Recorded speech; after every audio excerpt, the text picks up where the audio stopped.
अर्धांगिनी पति पत्नी की कहानी। घूमने का शौक किसे नहीं होता, और ये तब और भी खुशनुमा बना जाता है जब किसी युवा जोड़े की शादी हुई हो और ये एक साथ घूमने जाएं।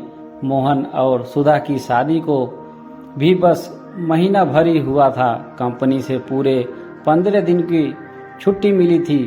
सो मोहन अपनी नवविवाहिता पत्नी सुधा को लेकर शिमला मनाली घूमने निकल पड़ा। शिमला बस पहुंचकर दोनों बस स्टैंड से बाहर आए ताकि वहां की खूबसूरत जगहों की टैक्सी द्वारा सैर की जाए, मगर कुछ टैक्सी वाले कम होने की वजह से वहां मौजूद टैक्सी वाले ज़्यादा मांग रहे थे।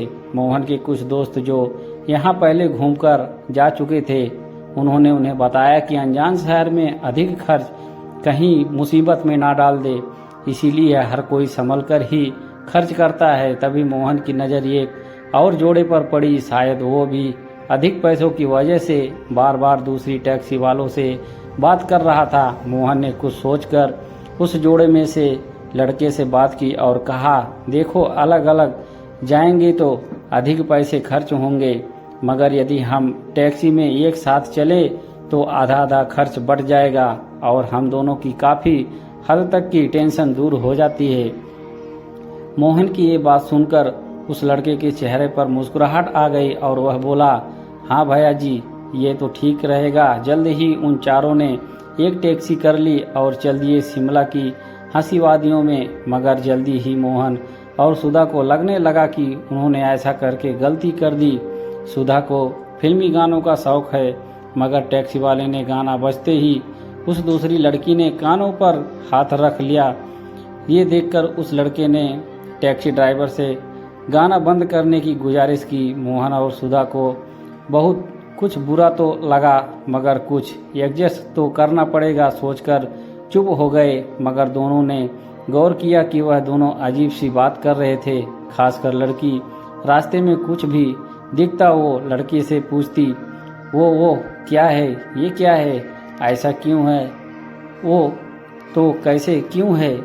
मोहन और सुधा कभी उन दोनों की बातें सुनते और उनका मुंह देखते ही ये लड़की कैसे बचकाना सवाल कर रही है और ये लड़का बिना किसी झुंझलाहट के बिना गुस्से हुए कैसे मुस्कुराकर उसके हर बचकाने सवाल का जवाब दे रहा है। मगर लंबे सफर में उनकी बेमतलब की बकवास ने मोहन और सुधा को जरूर झुंझलाहट से भर दिया था। तभी अचानक एक हरे भरे मैदान को देखकर उस लड़की ने बेतुका सवाल किया, अरे वो क्या है, खेत है, देखिए तो कितना हरा हरा है, किस चीज़ की खेती होती है यहाँ। लड़के ने उसे 2 घूंट पानी पिलाते हुए कहा, अरे हाँ, बहुत सुंदर है ना।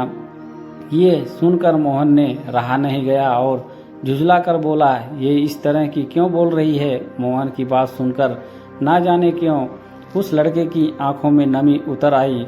उसने लड़की का सर अपने कंधे पर टिका दिया। हमारा 2.5 साल का बच्चा था भैया जी, 7 महीने पहले चल बसा, तब से ये ऐसी ही डॉक्टर ने कहा है, थोड़ा दूसरे शहर में घुमा लाओ, थोड़ा ध्यान भटकेगा, जगह बदलेगी तो खुश रहेगी। माँ है ना भैया जी, 9 महीने कोख में रखती है, इतना जल्दी जख्म कैसे भरेगा।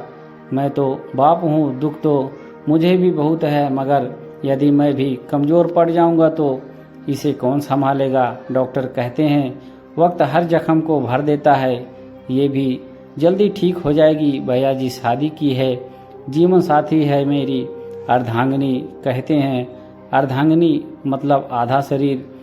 शरीर का कोई भी अंग अगर बीमार पड़ जाए तो उसे अपने से अलग नहीं करते, उसकी अच्छे से देखभाल करते हैं तो जल्दी फ़ायदा होता है।